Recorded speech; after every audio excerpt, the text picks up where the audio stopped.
Kia ora koutou and welcome to eHealthTALK NZ.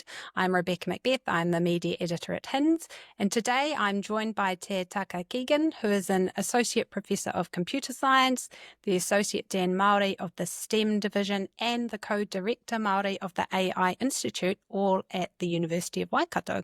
So haere mai Te Taka, thanks for joining me today. You've been part of many pioneering projects bringing Te Reo Māori into the digital world.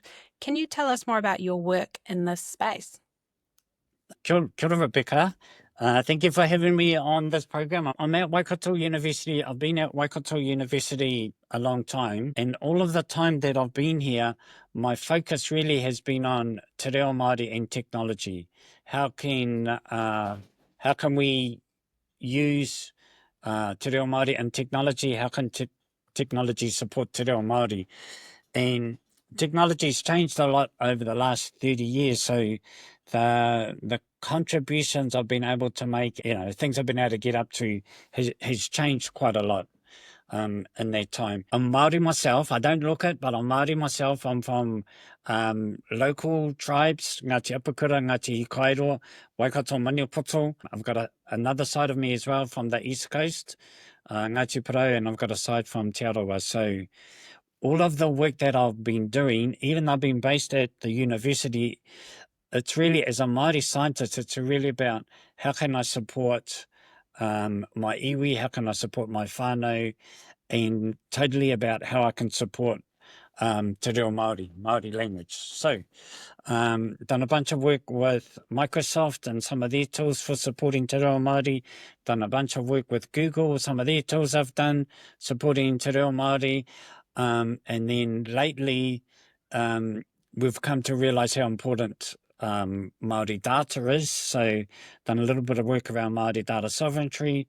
And then in the last few years, we've had the explosion of artificial intelligence, and in particular, generative artificial intelligence. And so I've been looking at that and working at that, and then kind of figuring out how we can leverage that to support our language. So that's kind of what I'm about and what I'm doing. I'm currently at the moment working part-time also for another organisation called Te Reo. And Te Reo is a subgroup of the iwi Leaders Group, whose primary focus is really around Māori data and making Māori data work for Māori. So I had a bunch of really interesting things happening. It's a really fun time at the moment.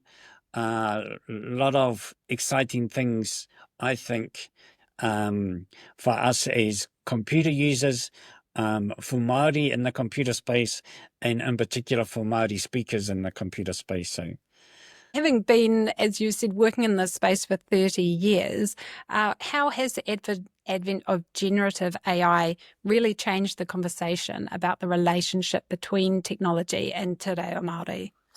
So there's a couple of ways that it's changed the conversation. Generative AI in Te Reo Māori actually works really well. As a Māori language speaker, you can get on and you can have a conversation with some tools, ChatGPT, Claude, Gemini. You can get on and have some conversation with these tools in Te Reo Māori, and it responds back in Te Reo Māori. And the Te Reo Māori that it responds back with is actually really good Reo Māori. You mentioned how much it's changed. Like a long time ago, 10 years ago, 20 years ago, if you went onto the internet, there was pretty much no information in Te Reo Māori. There's information about Te Reo Māori, information about Māori, but nothing in Te Reo Māori. The last 5 years, there's been quite an explosion of texts in Te Reo Māori. And kind of the generative AI has picked up on that a little bit, and the people who have been building these tools have been able to build tools that speak Te Reo Māori, like I said, very well, actually. And that there's some good things about that, and then there's some bad things about that. Like some of the good things is that it's kind of shown to young Māori speakers that Te Reo Māori is actually like a modern language. It's not a language that's stuck back in time and we have to go back in time if we want to use it. It's actually a modern day, revitalized, living language. So that's kind of a good thing about that. The other good thing about that is that because the tool works like so well, the output that it produces structurally is very correct. It puts macrons in the right places. It has the right E's and T's in the right, like syntactically, it's a very good version of Te Reo Māori, and that doesn't matter which of the popular AIs you use, they're bringing a good Reo Māori back. So as a learner of Te Reo Māori, now you have a tool that you can ask it questions and it can respond. And you can ask it in questions in English and ask it to respond back in Māori, or the other way around. So as a learner of Te Reo Māori, and the reality is most Māori people are learners of Te Reo Māori. Like 1 in 4 Māori only speak Te Reo Māori. So 3 in 4 can't and are learning. So this is a good learning tool because it doesn't laugh at you if you make a mistake. It doesn't get hoha if you ask the same question over and over and over because it takes a while to get it. It's available 24/7 and it's always friendly. So as a tool to support learning of Te Reo Māori, it's actually quite a useful tool. So there's those good things, but then alternatively there's some bad things as well. And there's some things that we need to be aware of. I know we're going to talk about this perhaps a little bit later, but ultimately the tool is built on, I'd like to say stolen Māori language data, but you could argue that it's not stolen because it's been placed on the internet. But the tool it works so well on Te Reo Māori is because it's been exposed to so much Te Reo Māori. And the exposure that it's got, the language that it's picked up on, isn't language that people have specifically shared to be used by these tools. It's just language that they've shared. So you could argue that in terms of Māori data sovereignty, in terms of Māori having control over their data, over their language, it's kind of taken that away. So the main tools that can speak Te Reo Māori are based here in Aotearoa. They're based in America. They're producing these tools. They're actually speaking quite well. But as Māori protectors of language, we don't have any control over what that tool says. It says whatever it wants to say. So the protection, the control of what the tool says is kind of one of the bad things. And another one of the bad things is that the version of Māori language, it kind of looks good on the surface, but when you delve into it a little bit deeper, it's missing some of the subtleties. It's missing some of the nuances. Kind of looks okay, but any reasonable Māori language speaker will start to pick up some peculiar things that it does with the language. And it will say sentences that aren't really true Māori ways of saying things. And like syntactically it's all correct and the words are correct and the spaces are correct and the macrons are correct, but often it's not a sentence a traditional Māori speaker would say. So there's the nuances of the language that have been lost in this version. And then there's also the fact that when you ask it something, it provides a response, but it's only one kind of single version of a response. And the thing with Māori language and the thing with Māori culture is these many versions of the same story.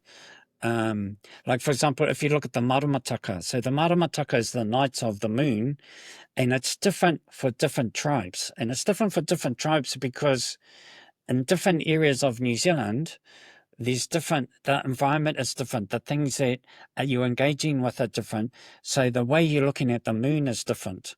So there's not one discrete Maramataka. There's a Maramataka for for this tribe and the Maramataka. And that's the beauty of your language. When you start to learn your language, then you go back and you learn the Maramataka of your people, and it's engaging you more with that environment.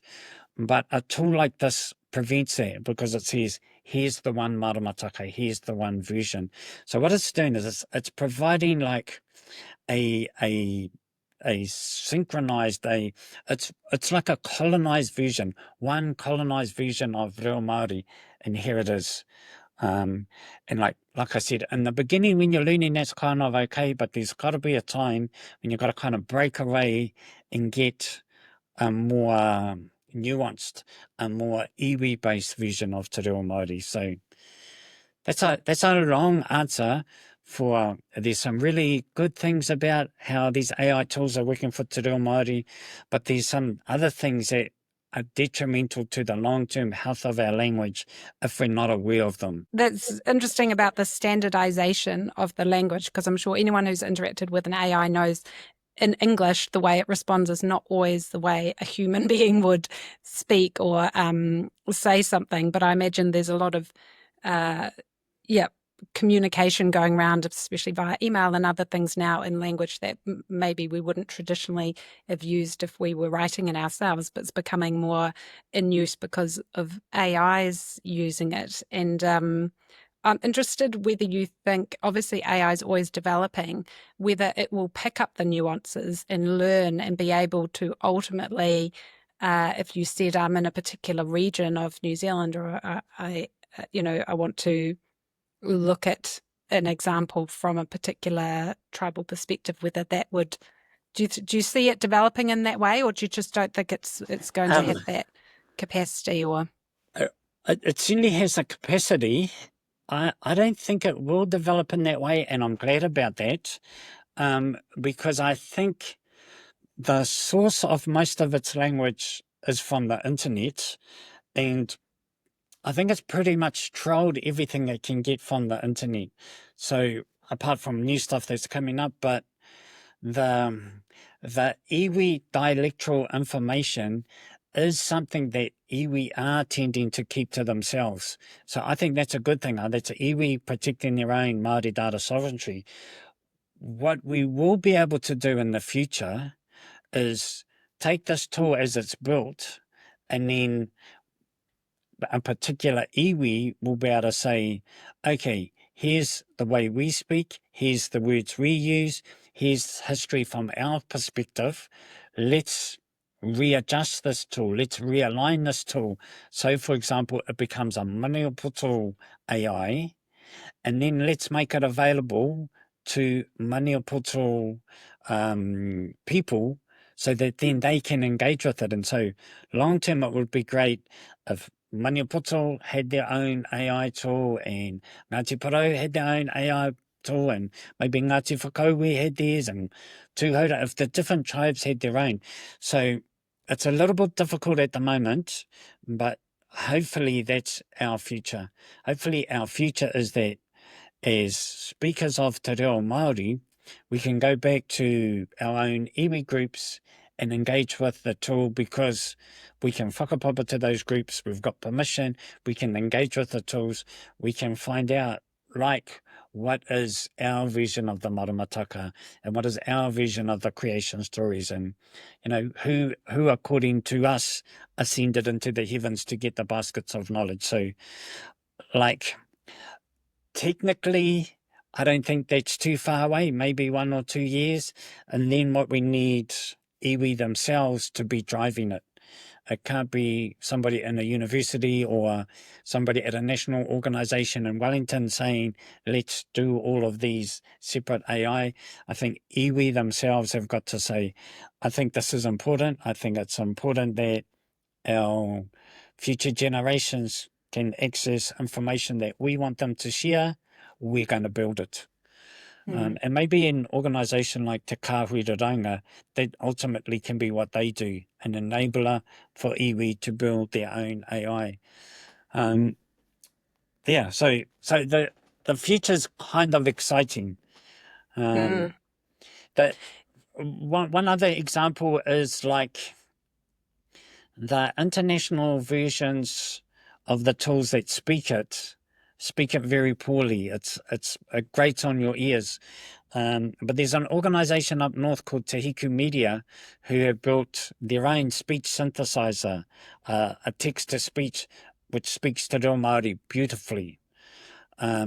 So we should be able to, in our own regions, have our own speakers speaking this tool as well. But that's something for the regions. It's something for the particular iwi to organise, building our own speech synthesizer so that it sounds beautiful to the Māori ear, but to a particular iwi ear as well. Mm. And that's where we're heading down the moment. And are you seeing a lot of appetite to embrace AI in that way amongst iwi leaders?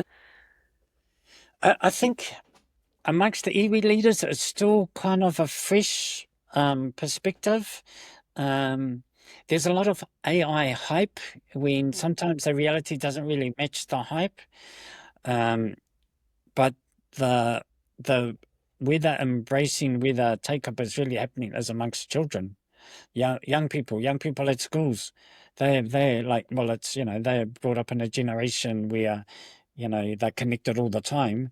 They're the ones who are taking it up, and it will be the young people who will be the ones asking for it. That's our future. So once they start filtrating out into more tribal positions, then I think it become more and more important for Māori tribes to be engaging with AI. And you mentioned, that these large language models have been trained on the internet, and the question around whether that's stealing. It brings us to the point around data sovereignty. And, how do we approach that when we are looking at the development of AI systems in Aotearoa? So there's a couple of different perspectives. So in terms of data sovereignty, data sovereignty really is about protecting your own data.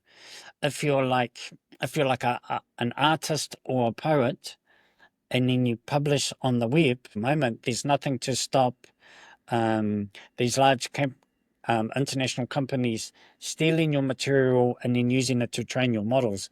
And you can pretty much tell if it's done, because like if you get an AI that's a drawing AI, ask it to draw art in the form of a particular artist, and it will come out. So there's a perspective of remuneration that's not really happening because it's taking people's data. So that's kind of one perspective. There's actually a legal case at the moment in the States where the argument from the AI companies is if you place something on the internet, then it's fair use. It's available for fair use.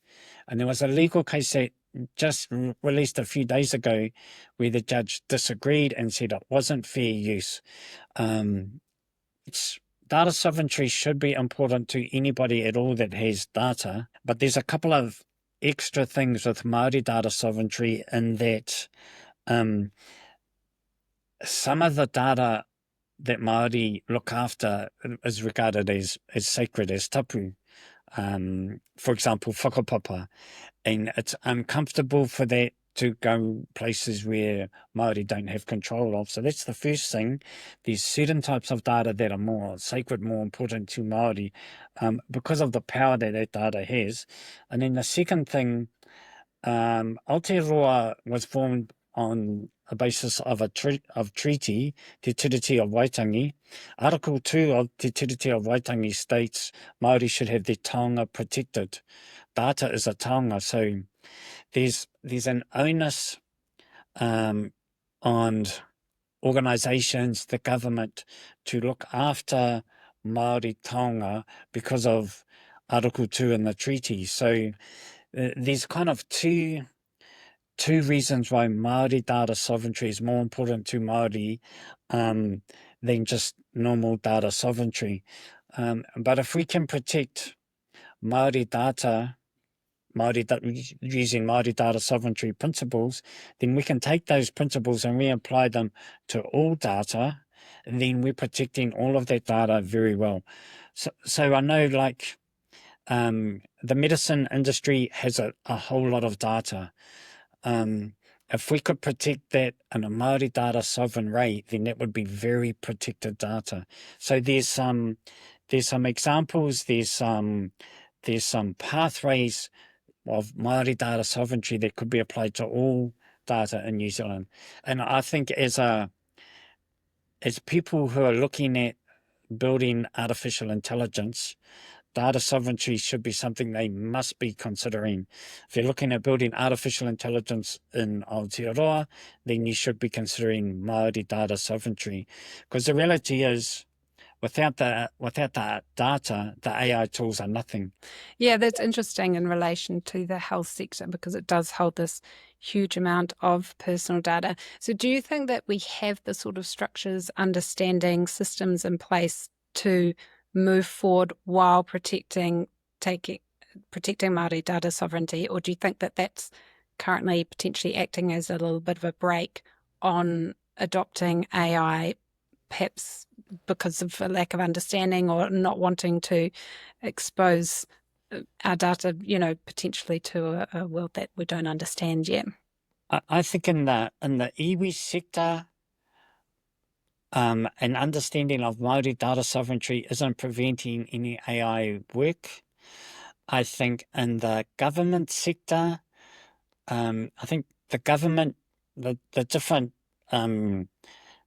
areas in the government have been looking at this, have been considering this for a little while now, and I think there's a better understanding coming through the different government sectors now, so that I think the ability to use government data to build AI is increasing because of the government's awareness and the government's greater responsibility around Māori data sovereignty. In the medical sector, it might be a little bit of a restriction at the moment because the data is so personal. And I'm not quite sure if the medical sector has really addressed the copyright of medical data for Māori, in terms of the fact that, you could argue that medical data is either private or it's public. But from a Māori perspective, there's another option. Your data is either private, public, or it's iwi related. A lot of Māori's identity is all through their iwi. So there's a third type of protection, a third consideration that needs to be brought in. And I'm not really sure if the medical industry have had a chance to really grapple with that yet. But I think because of the opportunities for assistance and better decision making that AI can provide, I think we'll get there. I think that Māori data sovereign issues that we have within medical data will be something we will have to work through. And I don't think it's impossible. I'm an optimist. We like that. So you have described how, AI, it can be both a powerful enabler and a risk. So how do we ensure Māori do have agency over how AI is adopted and used here? AI tools are a powerful enabler because they're working on large amounts of data. In terms of when AI technologies are adopted, for Māori to be protected, they have to be part of the conversation, around the data that's being used to drive the AI. That's the first thing. And then they also have to be part of the conversation when the outputs of the AI are examined. You should never take an output of an AI and run with it. You should always examine outputs of AI. But for AI that are producing feedback or outputs around Māori, it should be Māori that have a look to say, we think this is correct, or we think this hasn't taken this into consideration, or we think this is completely wrong. So having having Māori at the table when the data is beginning to be collected, when the data is agreed upon, and then having Māori at the table when the outputs of these systems to just verify that there is no bias, that there isn't anything going wrong. If that happens, then I have faith that these tools can produce some significant gains for us. Mm. So if you're going to have that, we're going to need to build sort of workforce capability to, analyse, evaluate, but also to make sure Māori are not just the users, but also the creators and the leaders of AI tools. What do you think needs to be done in that space, or what's already happening? We definitely have to build capacity. Because the AI as a tool is so new, we have to build capacity to use it right across the sector, really, whether that's Māori or non-Māori.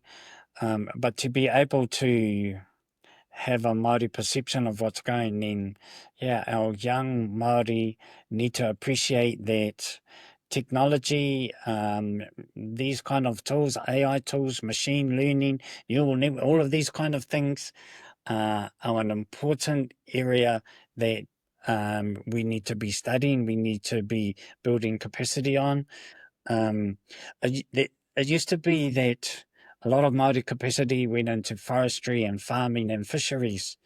Then it kind of changed, and we had a lot of Māori capacity going into like lawyers and management. And teachers maybe. Now there should be a shift where, while those areas are important, it's also important to build capacity in computer science, in digital technologies. And computer science is quite a wide field. It's not just one narrow area. There's a whole range of fields where we really need Māori input, Māori expertise to build better tools. How we can make that happen, I think it's difficult to force people to do something. I think it'd be much better to make it more attractive, make it more fun, make it more engaging, and have people want to come and do these kind of courses or these kind of activities and build their kind of capability.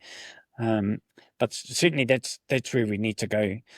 And then I think we need some clever people working in the medical fields as well, thinking about where AI can support and assist, and then how we build up that capacity, not just in the computer scientists, but in the doctors, and in the support staff and the nurses across the whole profession, so that they can use these tools quite comfortably.